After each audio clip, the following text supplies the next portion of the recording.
My students, यहाँ पे हम देखेंगे कि कैसे हम पाई चार्ट को ड्रॉ करते हैं। ठीक है, सबसे पहले देखो हमने बताया था कि पाई चार्ट को ड्रॉ करने के लिए आपको एंगल चाहिए।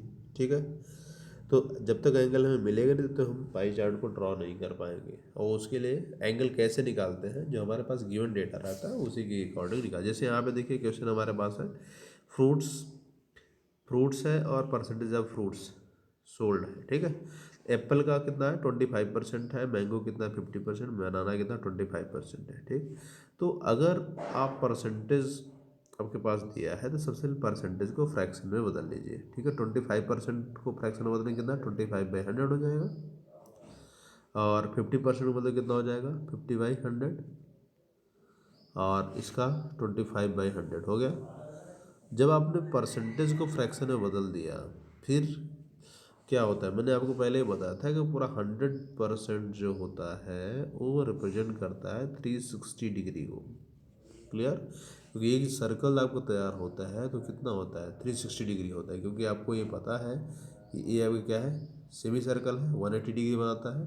जब इसको आप डबल कर देते हो तो क्या होता है, एक सर्कल कंप्लीट हो जाता है। इसका मतलब जब सर्कल आपने एक बना लिया तो दैट मीन्स वो कितने डिग्री को रिप्रेजेंट कर 360 डिग्री को रिप्रेजेंट करेगा। क्लियर, और जो परसेंटेज की बात है, जब भी आप इसको डिवाइड करोगे है ना, तो ये सभी मिला के कितने हो जाएंगे 100% हो जाएंगे। तो 100% हमारा रिप्रेजेंट कर रहा है 360 डिग्री को, तो 1% किसको रिप्रेजेंट करेगा 360/100 को करता है। क्लियर, अब इसी के अकॉर्डिंग आप कर सकते हैं कि 25% किसको रिप्रेजेंट करेगा, तो 25 का मल्टीप्लाई इसमें कर देते हैं। तो वही सेम कॉन्सेप्ट यहाँ पे हम लगाने जा रहे हैं। ठीक है, कि जब भी आपको क्या करना है, किसी भी परसेंटेज को आपको परसेंटेज के थ्रू सेक्टर एंगल अगर निकालना होता है, और ये जान लीजिए कि जब भी आप इस एंगल की बात करते हैं, इस एंगल को बनाते हैं, इस एंगल को बोलते हैं सेक्टर एंगल या सेक्टोरियल एंगल, क्योंकि ये हमारा क्या होता है एक सेक्टर होता है।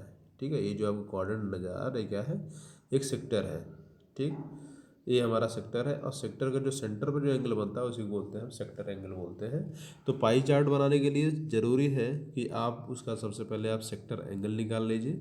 और सेक्टर एंगल निकालने के लिए सिंपल तरीका है कि अगर आपके पास परसेंटेज में कोई चीज़ दिया है तो फ्रैक्शन में बनाने के बाद उसमें 360 का मल्टीप्लाई कर लीजिए। ठीक है, तो अभी आप यहाँ पे देख सकते हैं कि मैंगो का जो परसेंटेज है फ्रैक्शन के रूप में कितना 1/4 आ रहा है।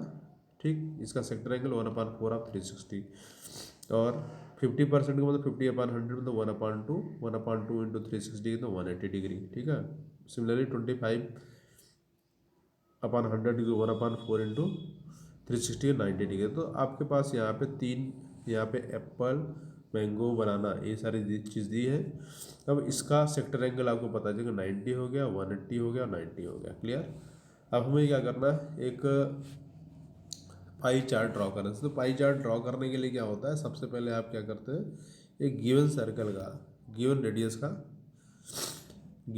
कोई भी चीज़ आप ड्रॉ कर दीजिए। ठीक है, किसी भी रेडियस का छोटा है बड़ा अपने अकॉर्डिंग आप सर्कल को ड्रॉ कर सकते हैं। ठीक, आप सपोज करो ये सर्कल आपने ड्रॉ कर दिया। क्लियर है, अब यहाँ पे रेडियस कुछ भी हो सकता है, आप अपने अकॉर्डिंग इसको ले सकते हैं।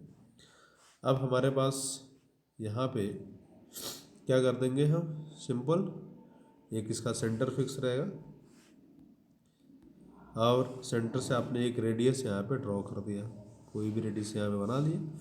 अब इस पर क्या करना है कि 90 डिग्री का एंगल बनाते हुए आपको एक सेक्टर तैयार कर देना। तो ये आपका क्या हो गया, ये 90 डिग्री हो गया, और ये किसको रिप्रेजेंट कर रहा है, हमारे एप्पल को रिप्रेजेंट कर रहा है। क्लियर, अब सेकेंड वाला आपका क्या है कि वो 50% मैंगो है ना, तो इसी सेंटर पे आपको 50% मतलब कितना 180 डिग्री बनाना है। तो क्या करना है, सीधा इसे 180 डिग्री बना दिया आपने, तो ये आपका कितना 180 डिग्री हो गया। तो ये किसको रिप्रेजेंट कर रहा है, मैंगो को रिप्रेजेंट कर रहा है। क्लियर, अब जो रिमेनिंग पार्ट है उस पर आपको रिमेनिंग एंगल बनाना है। तो रिमेनिंग एंगल ऑब्वियस सी बात है, ये 90 हो गया, 180 हो गया, ये कितना हो जाएगा 90, ये भी होगा, तो ये हमारे को बनाना हो गया। ठीक है, तो इस तरीके से हम इसको रिप्रेजेंट करते हैं। लेकिन आपको यहाँ पे एंगल बनाने आना चाहिए कि आपको 90 डिग्री एंगल कैसे बनाते हैं, 180 डिग्री कैसे एंगल बनाते हैं, 60 डिग्री कैसे एंगल बनाते हैं। जिसका एंगल हम बना सकते हैं उसको बना लेंगे, नहीं तो हम प्रोटेक्टर का भी यूज़ कर सकते हैं। क्लियर, अब यहाँ पे आप देख सकते हो आपके बुक का ही मैंने लिया हुआ है। यहाँ पे देखिए क्या किया गया है। सबसे पहले ये बना दिया, सर्कल बना दिया किसी भी रेडियस का, फिर यहाँ पे एप्पल का निकाल दिया, ठीक है। फिर इसके बाद जो है क्या कर दिया, यहाँ पे मैंगो का शेयर बना दिया, ठीक है। फिर जो हमारा रेस्ट है रिप्रेजेंट कर दिया है। इस तरीके से फाइनल हमारा पाई चार्ट इस तरीके से बन सकता है, ठीक है। तो आप इस तरीके से प्रैक्टिस करिए और आप डेफिनेटली जो है कि पाई चार्ट बना सकते हैं। Okay, thank you.